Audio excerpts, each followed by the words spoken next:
Hello guys, welcome back to our YouTube channel. तर आता आम्ही आर्याच्या स्कूलमध्ये क्रिसमस कार्निवल साठी रेडी झालोय. तर जर तुम्हाला पण आमचे व्हिडिओ बघायचे असेल पुढे आम्ही काय करतोय तर नक्की लाईक करा, शेअर करा आणि सबस्क्राईब करायला विसरू नका. आणि बघत आहा आर्या व्लॉग्स कॉर्नर. तर आम्ही व्हिडिओ आता जस्ट आम्ही रेडी झालोय. तर गेट रेडी विथ मी चा व्हिडिओ तुम्ही आमचा शॉर्ट मध्ये बघून घ्या. आम्ही कसं दिसतोय, आम्ही कसं रेडी झालोय आणि याच्या पुढे काय फन आहे, गेम आहे, काय मस्ती आहे ते तुम्ही नक्की बघा. किती हौस असते ना मुलांना कार्यक्रमाला जाण्याची. बघा आमची मॉडल वॉक ते पटकन तयार झाली फक्त स्कूलसाठी, कारण तिथे फंक्शन आहे, कार्यक्रम आहे, काहीतरी जायचंय म्हणून.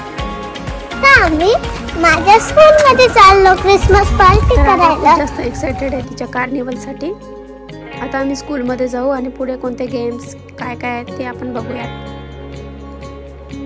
आता आम्ही पायी पायी निघालोय कारण आर्याचे पप्पा घ्यायला येत आहे समोरून. मग आम्ही त्यांच्या सोबत बसून जाऊ. तर आर्या म्हणते की आता आम्ही आमच्या स्कूल मध्ये पोहोचलो. हे आहे आर्याच्या स्कूल मधले पार्किंग एरिया इथे बाहेर, आणि जवळच असल्यामुळे आम्ही स्कूलमध्ये गेलो ते आम्ही स्कूलमध्ये एंट्री करतोय. हे आहे स्कूलचं मेन गेट, जे की most of the time open नसतं. छोट्या गेटमध्ये त्यांना एंट्री असते. आणि आर्या व्हॅनने येते तर त्यांना व्हॅनवाल्यांना दुसरा गेट आहे जो की बस व्हॅनसाठी यूज होतो. आणि सहसा स्कूलमध्ये फोटोज व्हिडिओज अलाउड नाहीत, कारण टीचर म्हणतात की तुम्ही फोटोज व्हिडिओज काढू नका. आणि आता कसं ही पार्टी असल्यामुळे इथे फोटो सेशन चालू होते, व्हिडिओ चालू होते. तर मी पण हा ब्लॉग करून टाकला की आपण आर्याचं स्कूल कसं आहे हे बघू. तर मी पण फर्स्ट टाइम व्हिडिओ करते आर्याचा स्कूलचा.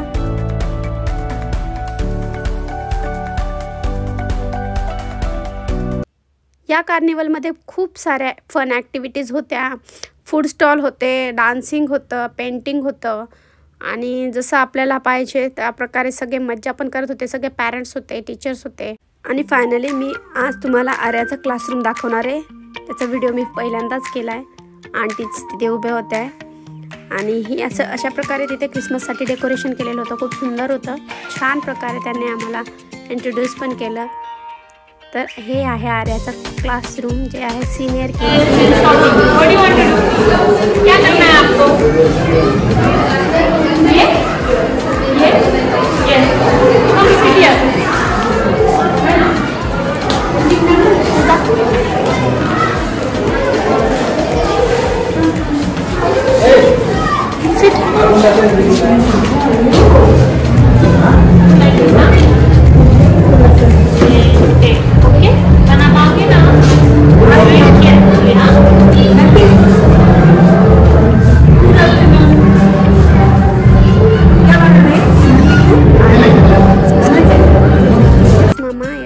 क्रिसमस ट्री स्वतःच्या हाताने पेंट केला, तिने बनवला.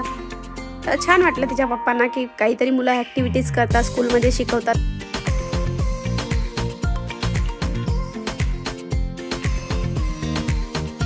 आणि आता आम्ही बाहेर जात होतो तर इथे पाम पेंटिंगचं पण होतं. मी तिला म्हटली आर्या तुला करायची आहे का पाम पेंटिंग? ती बोलली नाही. मग तिला बाहेरचे गेम्स बघायचे होते, कुठे कोणत्या गेम चालू आहे. अशा प्रकारे सापशिडीचा गेम, तुम्ही कुठे, सगळ्या प्रकारचे इथे गेम्स होते. फोटो बूथ होते. ते फोटो सेशनसाठी आर्याला मी आणलं. पण इथे असं आहे की तिथे कूपन घ्यावं लागतात.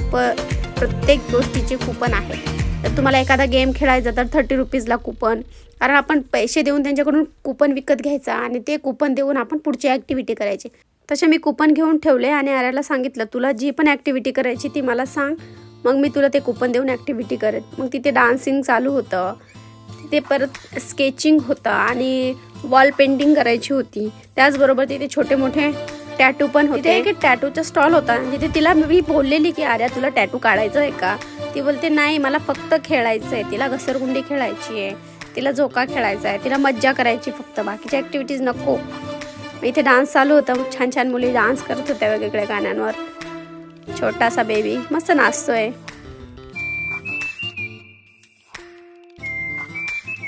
आर्याला आता आम्ही फोटो बूथवर घेऊन गेलो. तिथे मग छान फोटो क्लिक्स केले. शांटा क्लोजचं तिथे हे एक फ्रेम बनवलेली होती, त्यामध्ये आपण फेस लागून तिथे फोटो काढू शकत होतो.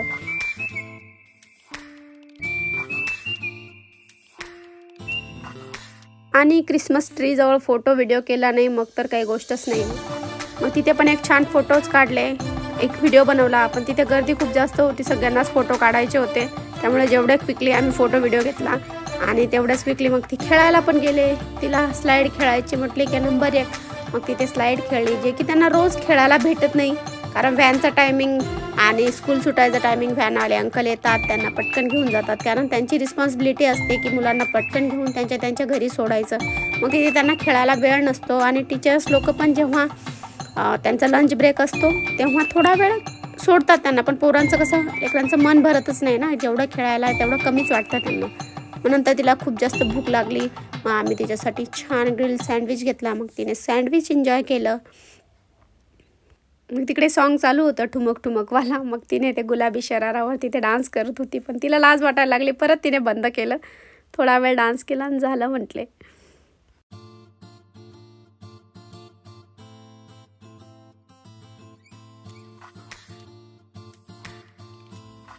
आणि परत ती स्लाईड खेळण्यासाठी गेली जिथे ती रेग्युलरली खेळायला जाते. आणि तरी तिला खेळावंच वाटतं तिथे. मग शेवटी आम्ही थकलो तिला आवाज देऊन देऊन. मग तिचे पप्पा म्हटले जाऊ दे, खेळू दे थोडा वेळ. आणि ही अशा प्रकारे आर्याची स्कूल आहे. छान आहे, एज्युकेशन पण छान आहे, स्कूल पण छान आहे, त्यांची ॲक्टिव्हिटी छान आहे, टीचरचा स्टाफ छान आहे, आंटीचा स्टाफ पण खूप छान आहेत, खूप सपोर्टिव्ह आहेत सगळे, व्हॅनवाले तेवढे छान आहेत. आणि स्कूल सुंदर आहे. जर तुम्ही नाशिक आणि अश्विननगर एरियामध्ये राहत असाल तर नक्की तुमच्या मुलांना ह्या स्कूलमध्ये टाका असं मी प्रिफर करेन. कारण माझा स्वतःचा अनुभव आहे. आपल्यावर अशी कोणती जास्त जिम्मेदारी पडू देत नाही स्कूलवाले की तुम्ही करून आणा करून. ते सगळं काही घेऊन टाकतात. हां, आणि होमवर्क तर जसं आपल्याला करून घ्यावाच लागतो. तर आता आपलं खेळणं झालं आहे, आता आपण निघूया. आणि ते हे सेंट लॉरेन्सचं ते छोटंसं चर्च म्हणता येईल मे बी, हां, केलेलं आहे. आणि त्यांचे आय थिंक खूप छान प्रकारे त्यांनी एवढं सुंदर कार्निवल भरवून ठेवलं होतं. Thank you to you Saint Lawrence School. तुमच्यामुळे आम्हाला पण ह्या कार्निवलमध्ये यायला भेटलं. Thank you so much. आणि हे काही पिक्चर्स आहेत जे की तिथे आम्ही क्लिक केले होते. तर तुम्हाला व्हिडिओ आवडला असेल तर नक्की लाईक करा, शेअर करा आणि सबस्क्राईब करायला विसरू नका. आणि थँक्स फॉर वॉचिंग. आणि बेल आयकन दाबायला विसरू नका, कारण तुम्ही जर बेल आयकन दाबले तरच तुम्हाला नवीन व्हिडिओ आले की लगेच पटकन तुम्हाला नोटिफिकेशन येईल.